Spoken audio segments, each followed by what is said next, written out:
Hello and welcome to yet another video review blog thingy that I'm doing for the After Movie Diner and Dr. Action and the Kick-Ass Kid Facebook group and website in general.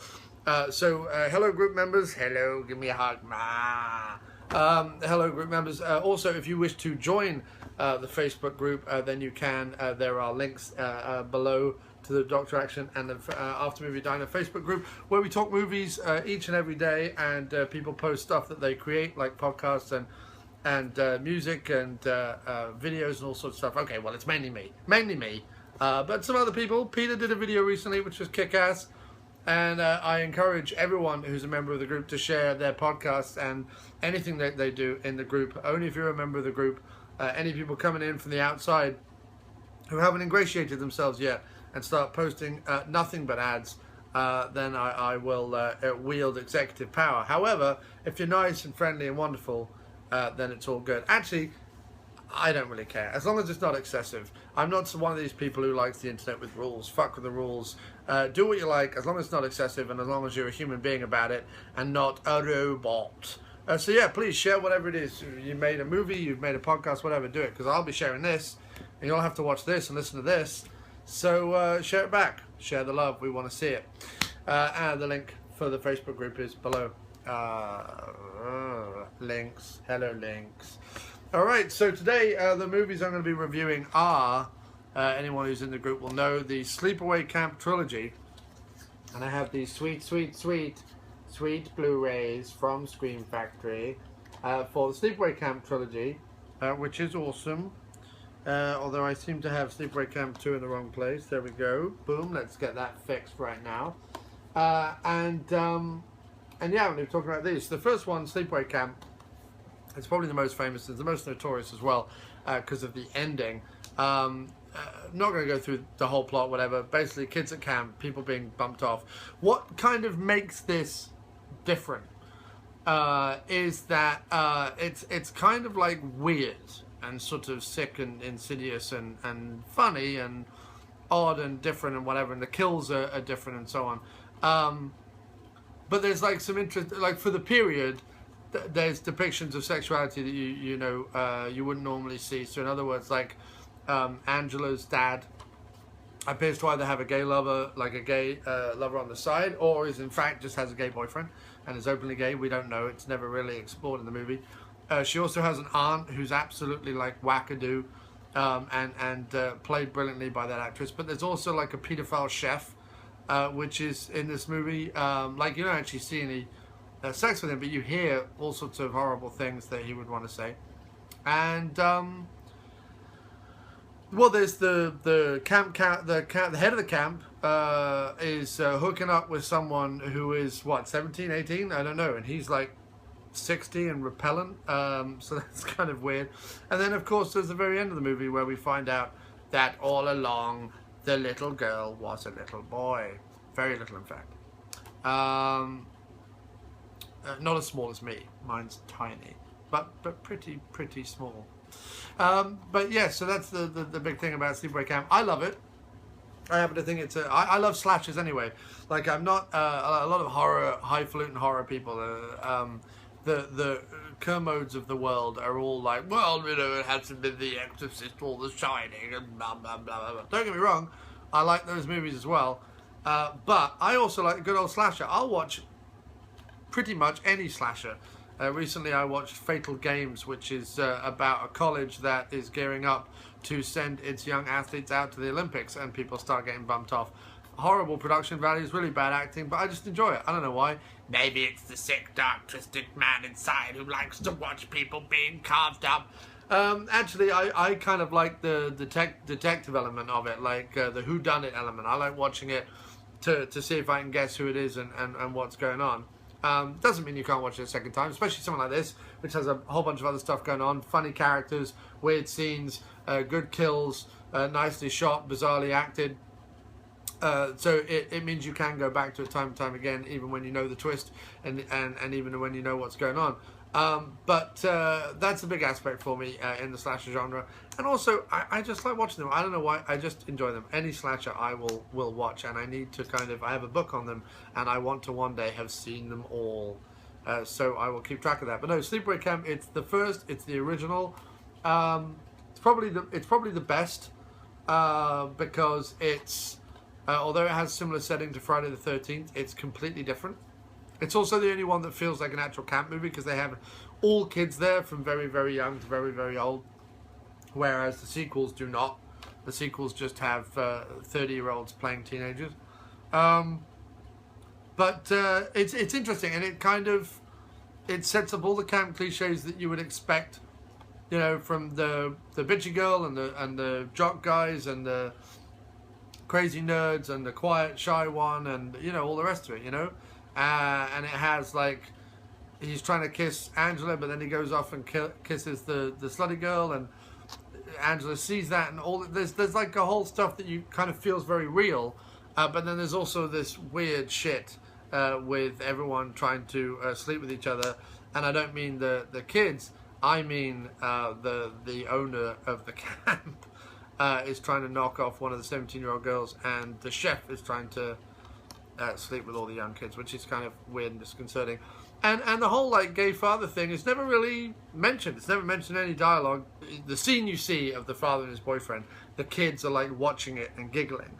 So if the filmmakers meant to be like the kids were raised in an at the time an unorthodox sexual situation in terms of the father's sexuality, then and therefore the whole Angela really being a boy, but going around being as a girl, whether it's meant to all tie in together so Angela doesn't feel it's weird that she's kissing a boy even though she's a boy, like maybe that's why it's in there. I don't know, it's never really commented on, but it sort of stands this film apart a little bit and makes it a little different, which is always interesting, because all the kind of iconic slashers that stuck around and people still talk about have that element to it. And this movie certainly has that element to it, that and of course the gender swap ending. I like it. It's a bit weird, it's a bit goofy, it's a bit odd, but it's a lot of fun. Check it out if you haven't already. This version, the Blu-ray, lots of special features, lots of good stuff. Interviews, you've got commentary, you've got scrapbook, you've got images, you've got short films, you've got all sorts of good stuff. And the image quality isn't bad either on all three of these movies. The image quality is not bad. Again, Screen Factory have done a good job. So with the next two, Sleepaway Camp 2 and Sleepaway Camp 3, they take place, I think, 8 years. Sleepaway Camp 2 takes place, I think, 7 or 8 years after the original, and stars Bruce Springsteen's sister, Pamela Springsteen, as Angela. And now we're meant to believe that Angela has gone away to a psychiatric unit, had electroshock therapy, done some time inside, and while was there was given a sex change by the doctor. So she is now a woman completely, which is kind of odd. One would imagine that she'd be rehabilitated, but I guess it's the idea now in the sequels that a girl going around killing people is interesting rather than a guy or someone in a mask or a monster or whatever. This girl who's seemingly normal and can be trustworthy and blah blah blah blah blah can now go around and do the killings. And what's interesting really about all these movies in terms of slasher films is there's no final girl. There's no final survivor really until you get to the third one, and even then it's sort of different than you would normally have. Normally, set up in a slash film is someone goes around killing people. There's like a survivor either because they've gone through the trials and tribulations of being hunted and slashed upon and whatever, or because they're the ones doing the detective work to figure it out, or for whatever reason they survive, and the killer normally gets killed at the end only to return implausibly in the sequel. In these ones, the killer doesn't die. There's no like magical element to it. There's no element where the killer is a supernatural being. In part 2, Angela goes to the next camp, Camp Rolling Hills, and is now a counselor. and people don't know about her past, and people know the story, like the story is told about what happened in Camp Arawak, which is the camp in the first movie, but nobody knows that that's the same Angela who's the camp counselor here. She's older, and she's just trying to be nice. She's just trying to be happy. She's just trying to be good. She doesn't think people should have sex. She doesn't think people should do drugs. She doesn't think people should swear. She doesn't think people should be bigoted. She doesn't think people should be bad at all. But every tiny little hint of someone being bad, and she's going to show up and quite nonchalantly kill you in a variety of different ways. And there are all different types of ways. There is chainsaws, there are knives, there is setting people on fire, there are tent pegs, there are all in these two movies, which were shot back to back. There is beheadings, there is drowning in a bathroom full of shit and leeches.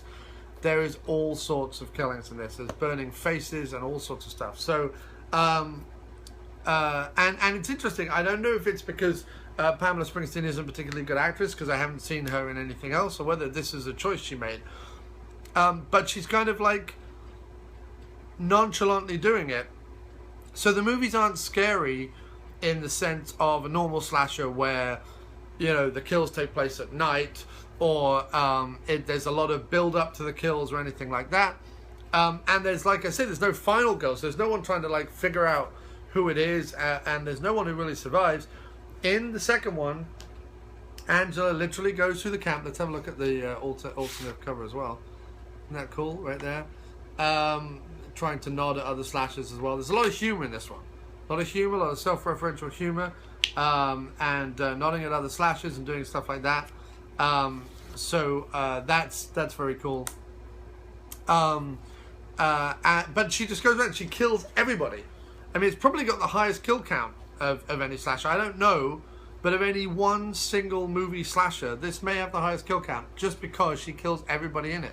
She is the only survivor. She is both the final girl and the killer at the same time. And there's no indication, like, again, there's no indication in any of the movies that the gender swap that happened is what drove her to kill people. It's not a case of, well, she's crazy because she was brought up as a woman.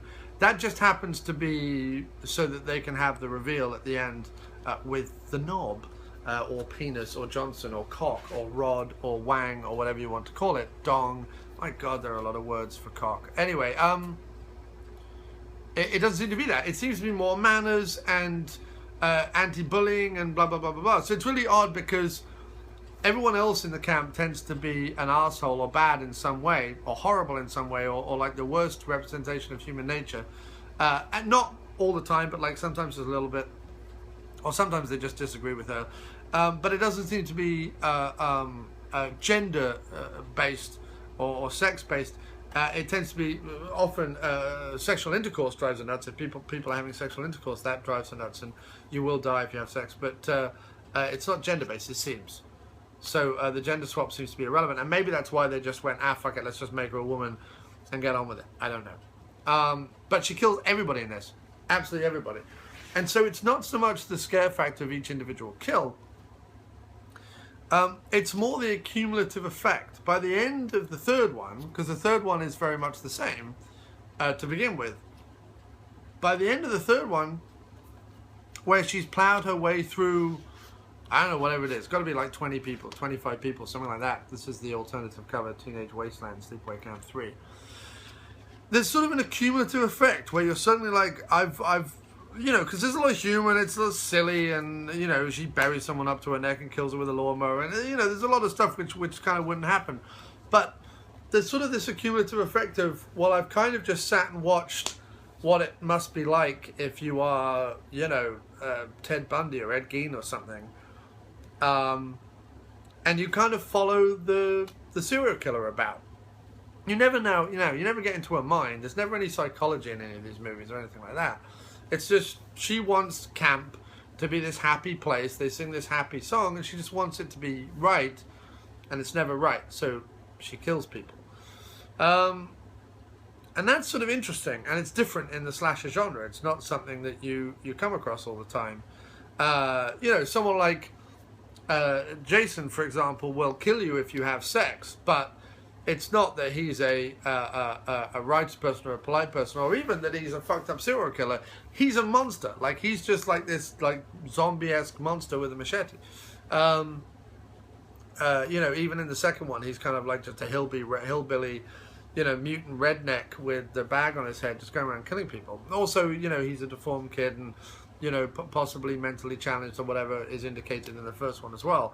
Whereas, you know, Angela, sure, she went through some gender issues, but that, like I say, doesn't really play into why she's killing people. And nor should it necessarily, because that would maybe give a fucked up message that, like, gender swaps are wrong, or gender identification is important, or anything like that, which it isn't, and it's not a problem. Yeah, good movies. I enjoy them a lot. Second one is probably the most fun in terms of, like, inventive kills and goofy jokes, and there's tons of nudity and bonking and tits and everything in this movie. This is like a kind of, this is like, it's a direct sequel, but it's also a direct sequel in, like, tone or whatever. This is just like more of the same. It's fine. It's fine, and there's some, like, pretty gruesome bits in it that I really enjoyed. Especially hoisting the girl up the flagpole and then dropping a really well done kill, that one. And the guy tied to the tree and having his arms pulled out of the sockets, a good kill. However, in general, what am I saying? Oh, this is the wrong disc again. This one, rather, sorry to confuse people. This is the first one, this is great, this is the original.